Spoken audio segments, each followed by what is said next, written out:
안녕하세요, Anami. 안녕하세요. So, Anami, please introduce yourself. 안녕하세요. 저는 8살 중학교 2학년 아나미입니다. Okay, Anami. So, pag Monday, nag-live man tano kamo mga new students. No? Kinsa may nag-live na to? Teacher Vivian. Okay, si Teacher Vivian. So, nag-ipatest man mo og multiplication.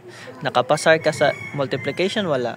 Wala. Okay, since wala ka nakapasar, gipaswat ka og pila ka multiplication? 30. Okay, 30 times. So, mao na ni siya. Okay, nahuman na nimo ang 30 times. So, karon i-retest ka ha. I-test ka balik sa multiplication. Nakasabot. Kung makapasar ka, makabalik na kasulod sa study room. Nakasabot. If dili ka kapasar, magbuhat ka og 10 na pod ka buok nga multiplication. Nakasabot. Okay, ready na ka? Okay, let's start. 3 times 6. 18. 4 times 7. 28. 9 times 6. 54. 5 times 4. 20. 7 times 8.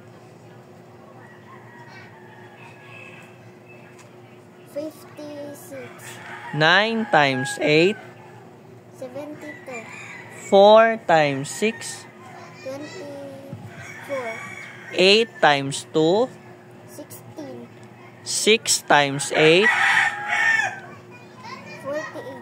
7 times 3. 21. Okay, very good, Anami. So, nakapasar ka sa test. So, bisan pag nakapasar ka sa test, para dili na ka makasuot sa 30 times nga multiplication, dapat mag-practice ka always. Nakasabot?